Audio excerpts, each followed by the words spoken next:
हाँ नहीं कि पक्षियों के लिए भी और पशुओं के लिए आधुनिक मशीनों के साथ में जो मनुष्यों के लिए होती है, चाहे एक्सरे मशीन हो, सोनोग्राफी हो, ऑपरेशन थिएटर हो, आउटडोर हो, इंडोर हो, इस प्रकार की व्यवस्था मैंने देखी नहीं कभी। ये प्रमोद जैन भाई ने, इनकी संस्था ने जो काम अद्भुत किया है, जिसको मैं साधुवाद देता हूँ उनको, क्योंकि मैंने 2003 के अंदर पहली बार मैंने गौशाला के यहाँ पर इसी जिले में उद्घाटन किया था और 20-22 साल के बाद मैं देखता हूँ कि एक के बाद एक गौशाला खुली है और ये पशु पक्षियों तक पहुँच गए, पक्षियों तक पहुँच गए।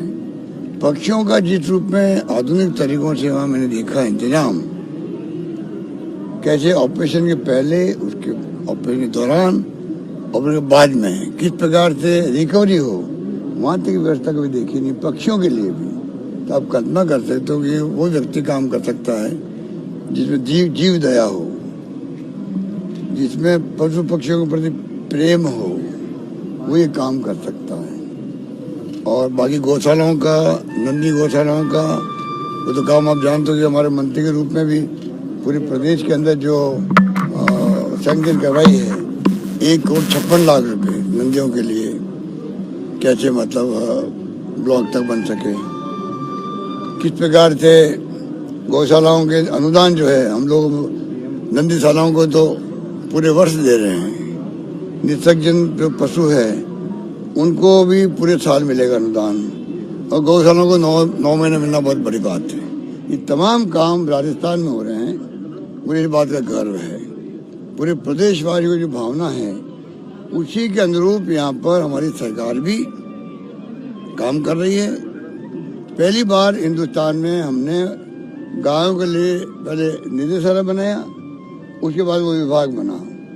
तो विभाग बना करके जो काम गौशालाओं के लिए हो रहा है, गायों के लिए हो रहा है, नंदीशालाओं के लिए हो रहा है, जैसे आवारा पशुओं की जो समस्या किसानों की है वो भी काफ़ी हद तक हल हो। मैं इस मौके पर अपील करना चाहूँगा, फिर कहना चाहूँगा, पशु और पक्षी का अस्पताल बनना पूरा मैं कॉम्प्लेक्स देख रहा हूँ, ऐसा मेरे शायद ही राजस्थान में नहीं बल्कि हिंदुस्तान में शायद ही नहीं होगा। तो गहलोत सरकार शांति, भाईचारा, प्रेम, मोहब्बत रहे आपस में, सभी जाति सभी धर्मों के बीच में। गरीब अमीर की खाई बढ़ती जा रही है, नहीं बढ़े, वही भावना हम सबकी है। अब शांति अहिंसा प्रकोष्ठ बनाया है जिस सरकार ने, हमारी सरकार ने, आप समझ सकते हैं हमारी सोच क्या है समाज के लिए, सर बजट को लेकर, इंसान के लिए। और यहाँ तो पशु पक्षी की बात हो रही है, हम तो इंसान के लिए बात करें, शांति सद्भाव बनाए रखे वो लोग। यहाँ पशु पक्षियों की सेवा हो रही है।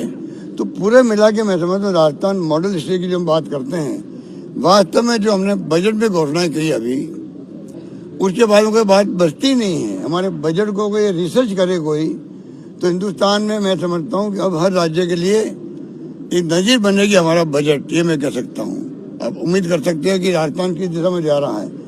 राजस्थान देश के अंदर मॉडल स्टेट वास्तव में रूप बन रहा है, ये मैं कह सकता हूँ।